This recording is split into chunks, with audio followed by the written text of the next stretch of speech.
네, 지금부터는 투자해놓은 시간 통해서 이슈별로 종목별로 오늘 시장에 나온 핫한 이슈들, 종목들 저희가 전략 한번 세워보겠습니다. 오늘 함께할 두 분은요, 레몬리서치의 김민수 대표, MBN골드 최원범 매니저 두 분과 함께하겠습니다. 어서 오세요. 네, 오늘도 두 분의 탑픽주가 준비되어 있으니까요. 어떤 탑픽주를 준비해 오셨을지 한번 기대해 보겠습니다. 그럼 먼저 반도체 섹터 이야기부터 나눠보겠습니다.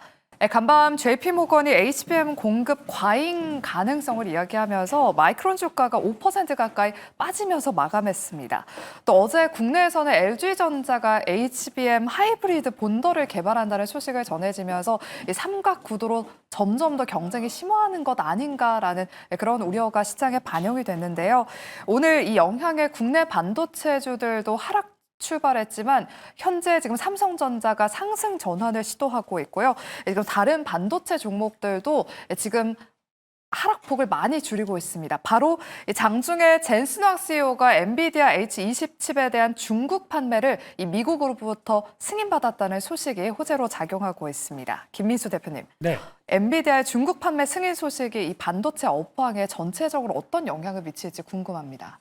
네, 일단은 지금 엔비디아 관련된 쪽의 뉴스는 이제 막 나온 부분이기 때문에 시장에서 이제 막 알려지고 있는 상황들이긴 한다고 하더라도 아직 뭐 다음 주 가서 중국 관련된 쪽에서 이제 또 추가적인 거기 공급망 관련된 쪽에 회의를 한번 더 할 걸로 보여지고 있고요.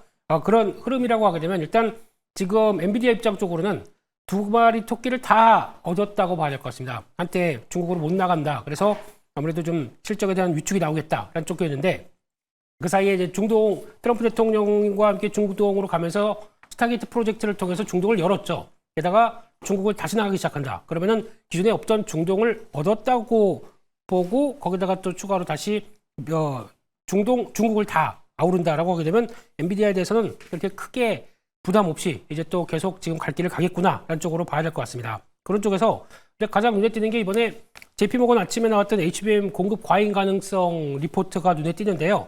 일단 자세하게 볼 필요도 없습니다. 내용들을 이해도가 좀 떨어지는 분이 쓰시지 않았나 개인적으로 생각을 하고 있고요. 최근에 나오고 있는 대만의 AI 서버 기업들의 실적이 좋아지는 모습들과 그냥 좋아진 게 아니라 100% 이상, 130%씩 가까이 매출이 뛰고 있는데 거기다가 공급 과잉을 얘기한다는 건 말이 안 되고요. 게다가 HBM이 그냥 쌓아놓고 주문 들어올 때마다 내놓는 그런 상황이 아니라 소량 다품 목적의 흐름이죠. 그 흐름에 맞게 그래서 엔비디아 쪽에서 물량을 너무 오버북트했다라는 쪽에 대한 분위기가 나오는데 그거는 예측하고 추측한 부분이라고 생각되고 있기 때문에 이거는 아무래도 그들이 쓴 내용들과는 좀 업황은 다르다라는 쪽에 초점을 맞추게 되면 아무래도 그것 때문에 조정받는 하이닉스나 나머지 업체들의 동향들은 너무 오버했다라고 반응을 하고 있기 때문에 일단 여전히 펑들은 나쁘지 않다는 관점들 보시면서 흔들리게 되면 계속 매수 기회는 되겠다라고 생각하고 있습니다. 네, 지금 반도체 업황 실적 개선세가 뚜렷하기 때문에 오히려 조정을 줄 때는 적극적으로 매수하는 전략이 유효하다라고 말씀해 주셨습니다. 그리고 오늘 시장에서 전력 에너지원으로 꼽히는 원전과 또 전력 설비, 변압기 종목들이 좋은 흐름을 가져가고 있습니다. 트럼프 행정부가 조만간 AI와 에너지에 관련해서 대략 700억 달러, 우리나라 돈으로 지금 환율로 계산을 해보니까요, 97조 원 가량이 가까이 됩니다. 투자 계획을 발표하면서 오늘 원전 그리고 변압기 관련 종목들이 강세를 보이고 있습니다. 최원범 매니저님. 네. 간밤 미증시에서도 뉴스케일 파워 그리고 오클로 같은 원전 관련 종목들이 10% 넘게 급등 마감을 했더라고요. 국내 원전주들 단기 급등 이후에 좀 기간 조정이 있었는데 이 소식을 계기로 좀 다시금 반등할 수 있을지 추가적인 상승 가능할까요? 일단은 다시금의 반등이 좀 시작이 됐다라고 좀 생각이 되고요. 거의 지금 3주 가까이 원전주들이 좀 늘렸습니다. 또 6월 중순 이후부터 원전주들 전체적으로 두산 에너빌리티 신고가를 계속해서 갱신해 나가면서 최고 수주에 대한 기대감이 계속 살아있잖아요. 그래서 그런 부분들도 이제 좀 기점이 됐고 그리고 원전주들이 좀 더 우리가 올라갈 수 있었던 모멘텀을 볼 수 있었던 거는 특히 이제 태양광 쪽이나 풍력 쪽이 미국이 확실히 지금 정책 방향성을 내리고 있다는 것. 그리고 이제 미국 같은 경우에도 특히 원자력 산업 활성화를 위한 행정명령에 지난달에 서명을 했습니다. 그래서 대형 원전이라던가 SMR 쪽 다 같이 일단 원전 시대로 좀 나아가고자 미국에서 이제 정책 방향을 밝혔고요. 거기에 이제 에너빌리티 같은 경우에도 수주가 한 4조 원 정도 지금 예정이 되어 있는데 지금 올해 안에 그것도 구체화될 전망이라서 우리가 지금 뭐 뉴스케일 파워라든가 아까 말씀 주셨지만 지금 상승분들이 다시 또 이어지고 있고요. 그리고 웨스팅하우스가 지금 뭐 리스크적인 부분들 그런 부분들이 좀 해소가 되면서 원전주들 같은 경우에도 한 번의 시세가 나왔고 그리고 눌린 목자리 제대로 좀 연속자리 좀 만들어냈고요. 그리고 다시금 또 2차 자리를 좀 만들어 나가는 그런 과정이 있지 않나라고 생각합니다. 그래서 에너지 전체적으로 봐도 괜찮을 것 같은데 특히 또 중동의 사우디가 또 태양광이나 풍력에 11조 원 가까이 이제 투자한다라고 또 소식이 나왔죠. 그래서 그거 포함해서 같이 에너지 쪽으로 변압기 또 보시면 좋을 것 같은데 일단 중요한 건 원전주들 전체 수급이 오늘부터 좀 목요가 됐다는 거 거기에 좀 초점을 맞추시고 두산 에너빌리티 그리고 한전기술 같은 관련주들 특히 체크하시면 좋을 것 같습니다. 네, 원전주 안에서는 두산에너빌리티와 한전기술을 특징주로 꼽아주셨고요. 2차 상승세 한번 기대해 보겠습니다. 원전주 이야기를 나눠봤으니까요. 이제는 또 변압기, 전력 설비 쪽 이야기도 나눠보겠습니다. 오늘 효성중공업이 52주 신고가를 또 한번 경신했습니다. 어제 오후장에 황제주 자리에 등극한 데 이어서 오늘도 추가 상승세 보이면서 현재 103만 7천 원에서 움직이고 있습니다. 김미수 대표님, 네. 효성중공업은 차트를 보니까 정말 조정이 없이 꾸준하게 우상향했더라고요. 다른 변압기 종목들도 후발주자로 좀 움직일지 여전히 상승 여력 변압기 쪽 더 남아있다고 보실까요? 네. 한 두세 달 전에 40만 원대였습니다. 네. 네. 100만 원. 네. 부러울 뿐이죠. 예, 그런 상황들인데 일단 효성중공업의 강점 중에 하나가 일단 증설을 착실하게 잘했다는 분위기가 같고 게다가 또 미국 쪽에 진출돼 있다 보니까 물론 현대일렉트릭도 마찬가지입니다만 좀 더 구체화된 설비의 증설을 좀 계획했던 게 효성중공업의 어떤 성장에 대한 기대를 더 키웠다고 봐야 될 것 같습니다. 지금 현재 미국의 멤피스 공장 쪽에 2026년도부터 추가로 들어가기 시작하면서 가동률을 2027년부터 끌어가겠다라는 쪽이다 보니까 앞으로 장기 성장성은 열려있는 모습들이죠. 게다가 이번에는 창원 공장에서도 건설 설비 투자를 거의 또 완료해서 이제 막 하반기부터 돌아가기 시작합니다. 6월 달에 완료했죠. 그렇게 되면 두 가지 축으로 봤을 때 앞으로 이런 사이클이 계속 강화되고 있는 시점 쪽에서 승자는 나다라는 쪽으로 바라보고 있고 또 하나 효성중공업의 한 부분, 건설 부분 쪽들은 그래도 최악은 지났다라는 쪽에서 이제 더 이상 할인 요인이 되지 않는다라는 쪽에 대한 시각들이 이어진다고 봐야 될 것 같고요.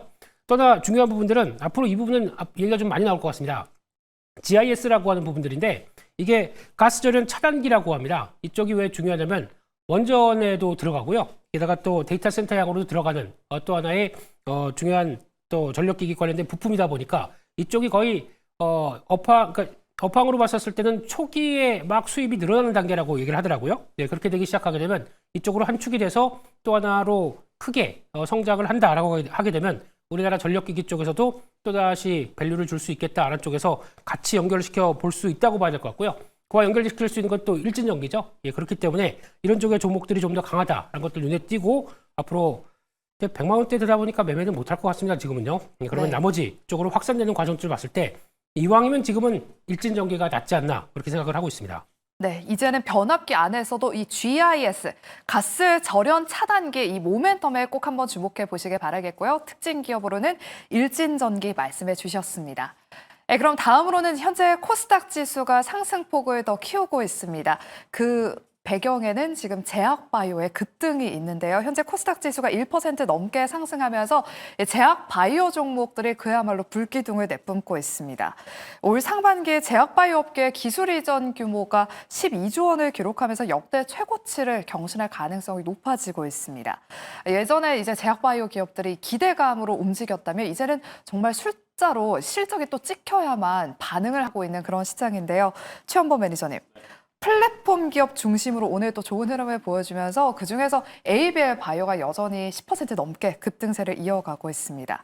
하반기에는 금리 인하 기대감이 지금 붙은 상황인데 뭐 오늘 밤에 또 금리 인하와 관련해서 좀 코멘트가 나올 수 있다 이런 이야기가 나오더라고요. 남은 오후장에 좀 제약바이오들 꼭 봐야 될지 전망도 말씀해 주실게요. 네, 일단 제약바이오 궁금하신 분들 많을 것 같은데 우리 말씀하신 대로 금리 인하 기대감이 계속 살아 있습니다. 특히 CPI 이제 발표도 이제 코앞에 두고 있고요. 거기다가 베이지북도 공개가 되죠. 자, 이런 여러 차례 이제 부분들이 특히나 또 CPI 쪽으로 일단 잠깐 설명을 드리면, 자, 7월 달 FOMC가 7월 말에 있고 8월 달엔 FOMC가 없습니다. 그래서 금리를 결정할 수 있는 게 지금 7월 달, 그리고 나서 9월 달에 이제 예정이 되어 있는데, 그러면 7월 달에 금리에 대한 기대감이 지금 0%가 아니라 살아있는 상태이고, 파월 연준의장의 지금 사임설도 계속 나오고 있는 상황이기 때문에 거기에 최대 수혜 섹터는 어딜까? 일단 제약바이오를 봐야 될 것 같습니다. 특히 자본 감소에 대한 부분들, 우리가 자본 조달 비용에 대한 감소라고 하는데, 특히 이제 바이오 기업들이 이제 이쪽 금리나 쪽에 이제 수혜가 되는 이유는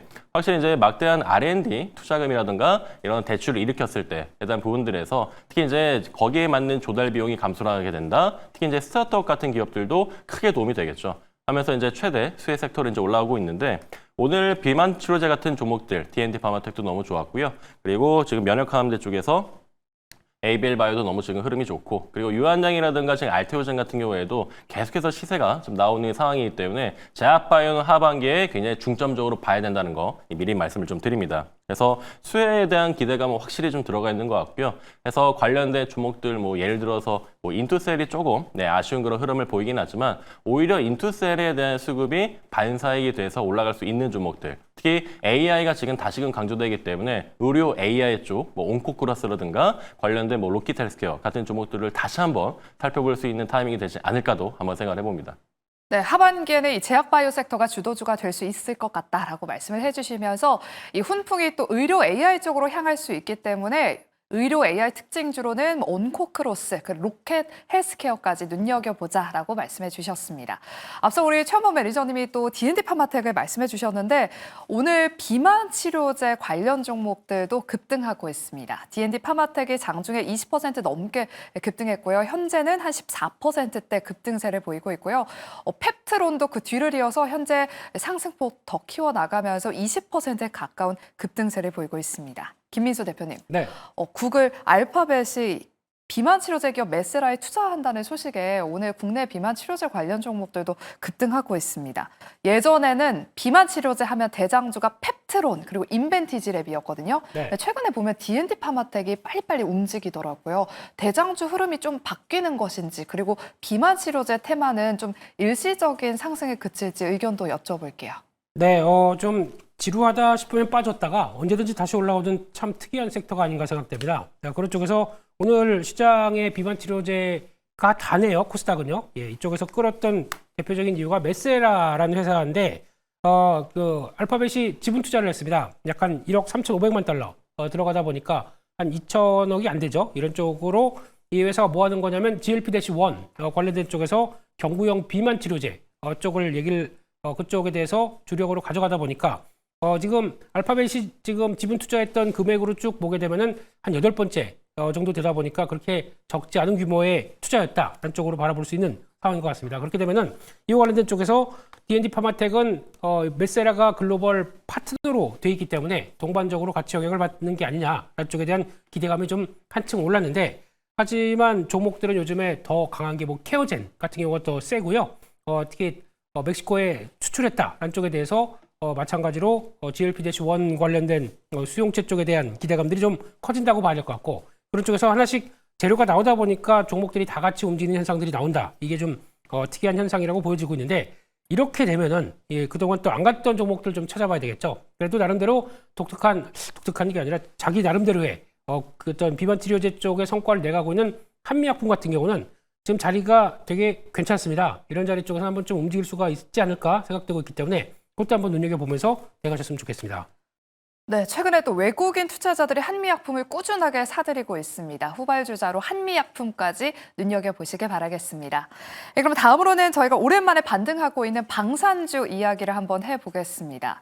오늘 풍산에 대해서 증권가에서 긍정적인 리포트, 2분기 실적이 기대된다라는 의견이 나오면서 지금 오늘 풍산이 현재도 여전히 10% 넘게 지금 14%대 급등세를 보이면서 15만 2천 원대에서 움직이고 있습니다.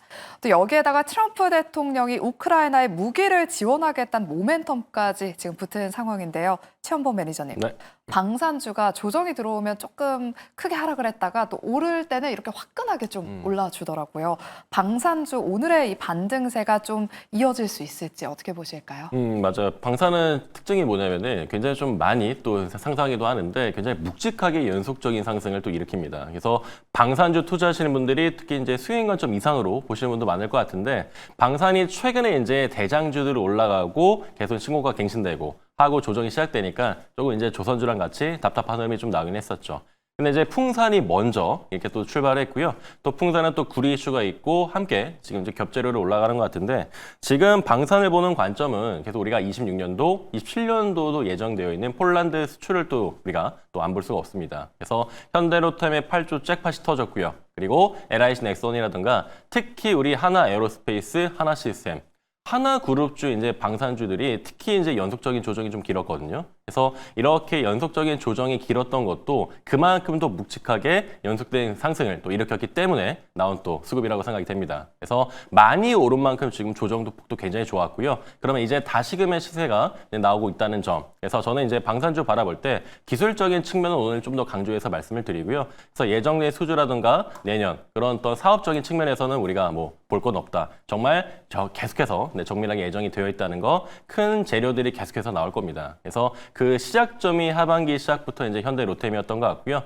이제는 하나그룹주 안에 있는 방산주들, 특히 하나 시스템이라든가 지금 3주 연속 가까이 눌린 이렇게 지금 다시금의 시세 나오고 시세가 지금 나오기 직전의 자리, 초기 자리까지 내려온 이런 종목들을 다시 한번 살펴보자. 그래서 하나 시스템이 지금 장중에 55,000원, 54,900원 움직이고 있는데 지금 같은 자리에서 1차 매수 관점 유효하지 않을까라고 한번 또 생각을 해봅니다. 네, 그러면 저희가 지금은 또 금융주와 지주사 오늘 좀 쉬어가고 있어서 전략 짧게 한번 세워보겠습니다. 2차 상법 개정안 통과를 앞두고 그동안 쉼없이 달려왔던 이 저평가주들, 금융주, 지주사가 오늘은 쉬어가고 있습니다. 김민수 대표님, 모멘텀이 주가에 다 반영이 된 건지 아니면 좀 일시적인 조정인 것인지 보유하고 계신 분들 그리고 보유하지 않은 분들 지금 신규 접근은 어떨까라는 생각이 드는데 어떻게 보실까요? 네, 금융주 보유하신 분들이 거의 없으시더라고요. 네. 그래서 아마 오늘의 기회이지 그래서. 예, 또 빠지면 기회겠죠. K증시는 그래도 강하기 때문에. 근데 좀 특이한 모습들은 어제 강했던 삼성그룹 관련된 쪽의 보험사들은 생각보다 좀 빠르게 좀 매물을 이어가고 있기 때문에 어제 나왔었던 17일이죠. 그때 나왔던 삼성 이재용 회장의 어떤 대법원 선고 관련된 쪽들은 미리 반영했다. 이쪽은 아닌 것 같고요. 네, 그렇기 때문에 어느 정도 변동성이 좀 커지고 있다는 차원 쪽에서 눈여겨봐야 될 것 같은데 개인적으로는 지금 시장에서 금융지주 쪽들 특히 은행 중심으로 나오는 종목들 이어지는 거 나쁘진 않다고 보여지고 있는데 추세대로 쭉 가다 보니까 단기적으로 이격에 대한 부담들이 상당히 높아져 있습니다. 그렇기 때문에 지금 추격 매수하는 쪽은 아니라고 생각되고 있고요. 그래도 좀 시장에서 한쪽으로 쭉 달렸기 때문에 다른 섹터들이 또 다시 바톤을 이어받아서 특히 지금 같은 경우는 실적 시즌을 앞두고 있기 때문에 실적 기대감 맞는 종목 쪽으로 조금 더 분산될 가능성이 높기 때문에 지금은 혹시 수익이 많이 나 있다라고 하게 되면 줄이는 게 답인 것 같습니다. 줄였다가 다시 자리를 찾아서 보자라는 쪽이고 다시 본다고 하게 되면 은행, 증권, 보험 쪽에서 그래도 보험 쪽은 생명 쪽이 그나마 좀 싸긴 싼데 그래도 노린다라고 하게 되면 증권 쪽을 계속 노리시는 게 맞지 않나. 왜냐하면 증권 주식시장의 강세에 대한 가장 큰 바로미터 역할을 하기 때문에 그렇다고 봐야 될 것 같고요. 최근 들어서 PBR 0.3배, 0.5배 종목들이 한 배까지 다 올라왔다. 이제 다 왔다. 비싸다라고 얘기를 하시는 것 같은데 과거에 저희가 호황기 때를 몰라서 그러신 것 같습니다. 한때 2000년대 중반 때 같은 경우 증권주 같은 경우 평균적인 PBR이 2배가 다 넘었습니다. 그렇게 되면 그때 같은 이제 호황 국면들을 다시 맞는다라고 하게 되면 충분히 그 정도까지도 갈 수 있기 때문에 여전히 기대감은 높다 이렇게 봐야 될 것 같습니다. 네, 금융과 또 지주사 저희가 전략 세워봤고요. 그리고 지금 장중에 폴더블폰 관련 종목들로 오후 1시 이후부터 정말 수급이 강하게 몰리면서 현재 KH바텍이 현재 10% 넘게 급등하고 있고요. 파이nem텍은 현재 상한가에 안착을 했습니다. 최현범 매니저님. 네. 지금 폴더블폰 관련 종목들로 오후장 들어서 갑자기 수급이 몰리고 있습니다. 어떻게 좀 대응을 해봐야 되는 것인지 그리고 이 흐름을 우리는 좀 어떻게 해석을 해야 될까요? 확실히 갈 수 있다고 생각을 해요. 지금 이제 반도체도 엔비디아 이슈 나오게 되면서 이제 굉장히 좀 좋은 또 모멘텀이 좀 나올 것 같은데 거기에 지금 갤럭시 폴더블이랑 애플, 아이폰 같은 경우도 내년에 또 출시 예정이 있죠. 그래서 지금 이제 하나씩 일정 매매가 또 들어가 있을 것 같은데 파이nem텍이 먼저 상한가를 갖고 대표적인 폴더블 힌지 관련주인 KH바텍이 지금 상승 중에 있습니다. 지금 이 정도 급의 상승이 나오고 거래량이 터졌다는 얘기는 지금 시세가 이제 기점이 될 수도 있거든요. 그래서 저는 매수 관점이 유효하다라고 보고 파이nem텍 같은 경우도 계속해서 추가적으로 그 다음 번 신고가를 보시면 좋을 것 같고요. KH바텍도 역시나 매수 관점 오늘부터 유효하지 않을까 생각해 봅니다. 네, 애플의 폴더블 폰 아이폰이 하반기에 또 출시가 될 것으로 2026년 하반기에 출시될 것으로 예상이 되고 있습니다. 관련해서 이 소식이 지금 시장에서 부각받으면서 폴더블 폰 관련 종목들로 수급이 유입되고 있는데요. 우리 매니저님이 추가 상승 한번 기대해 볼 만하다라고 말씀해 주셨습니다. 이렇게 정말 다양한 이슈들, 종목들 저희가 전략 살펴봤는데 그럼 마지막 순서로 두 분의 탑픽주 한번 공개해 보겠습니다. 먼저 우리 김민수 대표님의 탑픽주는 오늘 어떤 기업 준비해 오셨을까요? 네, 시장에서 좀 소외돼서 관심 없는 쪽인 것 같은데요. 네. 하지만 모멘텀은 끝나지 않았다라는 쪽에서 오늘 말씀드릴 종목이 HD 현대건설 기계입니다. 지금 최근 들어서 한때 HD 현대인프라코어를 흡수합병한다고 해서 주가가 강하게 움직였다가 지금은 약간 횡보 추세로 들어갔는데 횡보가 좀 더 길 수는 있습니다. 하지만 그렇다고 해서 모멘텀이 끝난 건 아닌 것 같고요. 특히 이제 이번 상법 개정안과 함께 주주 가치를 계속 더 챙긴다라는 쪽으로 봤을 때는 기존 기업들을 합병을 해서 하나의 회사로만 남기고 거기에 모멘텀을 받아간다. 가장 좋은 아이디어가 아닌가 생각됩니다. 그렇기 때문에 이런 쪽들은 횡보 나온다고 하더라도 여전히 앞으로 현대인프라코어가 갖고 있는 또 하나의 그 방산 관련된 모멘텀들도 같이 연결해서 실적으로 잡힌다. 상당히 긍정적이라고 보고 있기 때문에 지금 같은 시점 쪽에서 올라갈 때 따라가게 되면 무슨 소용이겠습니까? 그래서 횡보할 때 아니면 또 시장에서 관심이 없을 때 계속 또 진입하는 전략들은 나쁘지 않다라는 쪽으로 바라보면서 지금 분위기라고 하게 되면 다시 한번 지난 고점대 9만 원대까지는 충분히 이어지리라고 보고 있고요. 손절가는 6만 9천 원대로 말씀드리겠습니다. HD 현대건설 기계 들어봤고요. 이어서 우리 최현범 매니저님의 또 탑픽주도 바로 공개해 보겠습니다. 네, 오늘 원전주 말씀드릴 거고 이 종목은 로봇인데 해체 쪽으로 보시면 될 것 같습니다. KNR 시스템 말씀을 드릴게요. 시험 장비나 유압 로봇 제품을 개발하고 제조한 업체고요. 국내 유일하게 로봇 활용된 원전 해체 기술을 또 보유하고 있습니다. 그래서 원전주들이 이제 제가 전체 수급 시작됐다고 말씀드렸죠. 거기에 지금 눌림 자리 기술적 반등까지 보시면 좋을 것 같습니다. 한수원이랑 또 고리 1호기도 투입이 됐고요. 이 종목 같은 경우에는 매수가는 1,850원 이하로 조금 내려갈 때 사시면 좋을 것 같고요. 목표가는 12,000원 이상 보시면 좋을 것 같습니다. 네, KNR 시스템까지 저희가 이야기 나눠봤습니다. HD 현대건설기계 KNR 시스템 눈여겨보시기 바랍니다. 그럼 저희는 내일 이 시간에 다시 찾아오겠습니다. 함께해 주신 여러분 고맙습니다.